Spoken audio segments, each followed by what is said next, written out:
So I'll just start by showing you my palettes. I've got raw sienna, burnt umber, light red, ultramarine blue, lemon yellow, Payne's grey and alizarin crimson. I'm using the large height brush and just starting by wetting the paper all over with clean water.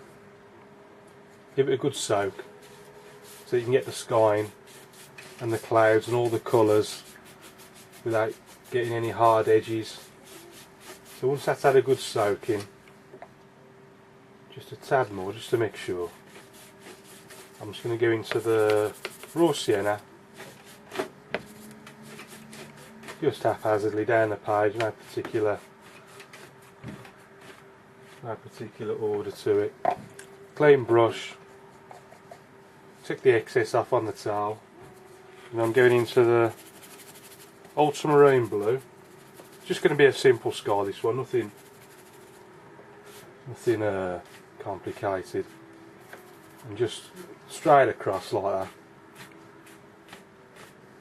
all the way down to the bottom, just coming in from the left, straight across, simple as that. I didn't need to clean my brush then, but never mind. Just dipping the tips in just to bring the hairs back together. If your brush gets too dry and the hairs start fraying, just dip the very tip in the water and it'll just bring you back to a chisel edged. Easy to work with. So into the raw sienna, ultramarine, same two sky colours, and just put in just the distant hills there. Now this distance, they're always the same colour as the sky because they're so far away. All the way across to the other side.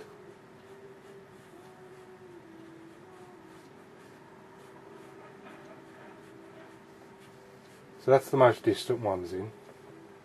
And we've got some slightly closer ones. So I'm just going to use slightly, I'm going back into the raw sienna, but getting a slightly stronger mix. Still using the same colours. And then maybe leaning this one sort of more towards raw sienna than the blue. And then I can just come straight across this big hill over on the left hand side. And maybe going to the lemon yellow as well. Come across on this side.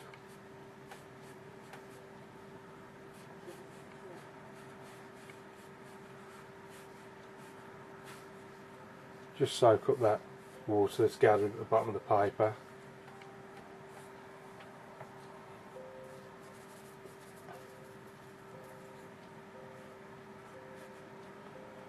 Put more lemon yellow on the brush.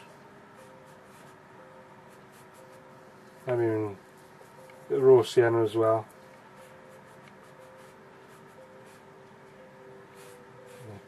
Quick sweep across. And just follow this all the way down to the bottom. The next thing I'm going to do, see how the paper's stretched. It's stretched evenly, so it's just a case of refixing over on this right hand side, and we're ready to go again. So what I'm going to do next is just try and define a few more hills. I'm just going back into the, I still haven't cleaned the brush, I'm going back into the burnt umber, and this is just a little bit darker over there.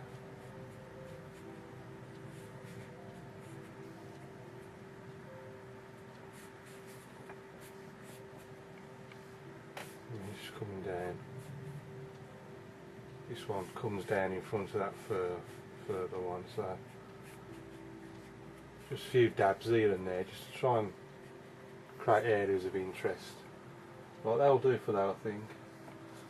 Might even just a touch of light red, raw sienna, and just suggest something in the distance.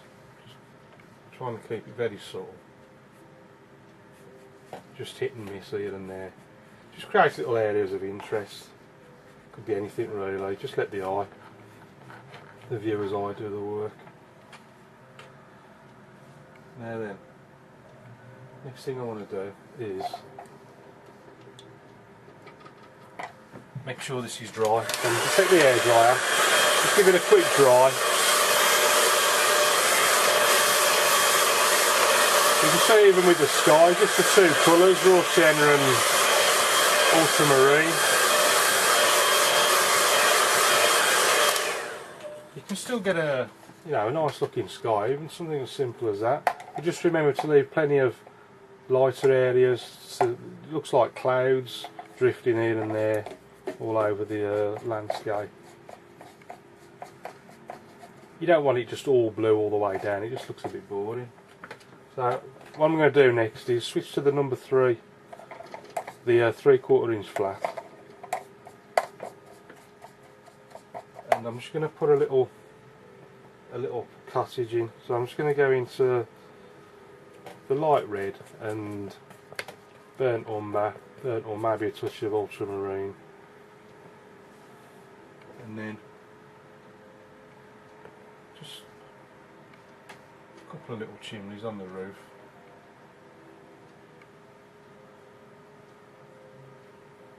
And then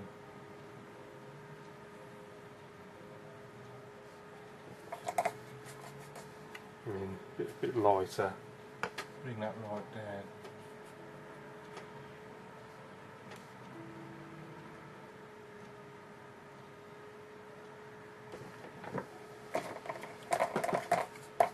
Shake very easily. Maybe there's something else behind it as well. Again, so get into the same colours. I can just see like a little building behind it, so I'm just gonna put a little roof on. Just using the corner of the brush there. And the important thing is to just keep varying everything. Don't do two sides the same colour. I've cleaned the brush now, so I'm just gonna. That area can be white, then it's got a little side there, and then maybe a little chimney on it. And by the time it's dry, I'll just give it a quick dry with a hairdryer.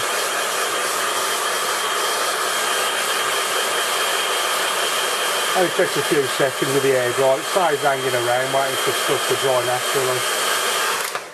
Then I can just take the could use the corner of the flat, but if I just go in to use a number 3 rigger, get a dark mix, same colours again really.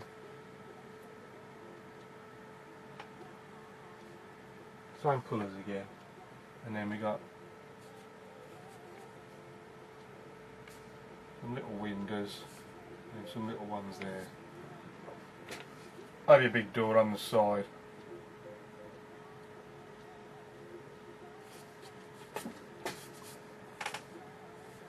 Always a nice little, if you just do a few dabs here and there, maybe some along there and like that, and then just go across with your finger. It just, don't know, just adds a little something. I mean, you can put them anywhere you like really. In fact, let's just go crazy and just put a few. I mean, these could be little things just lying around in the ground, anything. Just little bits of fences or whatever. And then just take your finger and just whiz across. Don't be afraid to get paint on your fingers. I mean, it's only watercolours, it comes straight off. I wouldn't do this if it was oils.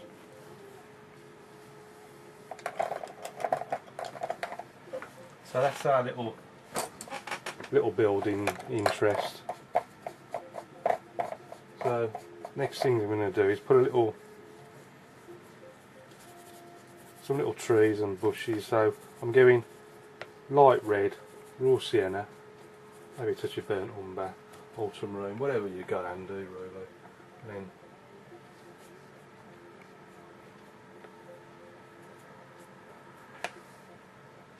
I'm just using the corner. Just using the corner of the brush. And there's another one next to that. Do this one a bit bigger. Always keep varying the height. You don't want a load of trees all the same level because it just looks a bit naff. A bit darker down the bottom.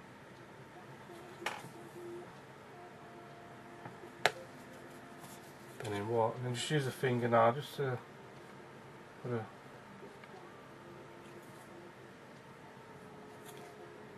just a little trunk. Again, only very little, doesn't take much to suggest. And again, I'm just putting a few dabs here and there, just where the ground's up and down, and just to try and keep it interesting. Could be anything, whatever. And again, in with the finger and just smudge it about a bit. I mean, also it's an easy way of doing shadows and whatnot. I mean, I can see,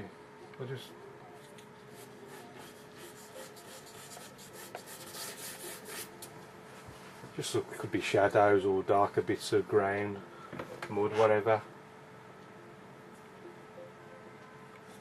Now next, there's some fence posts. I'm going to switch to back to the 3/4 inch flat, into burnt umber, light red, ultramarine, whatever you've got handy. And we've got some fence posts. Starts up there, big ones. In fact, some very big ones up there.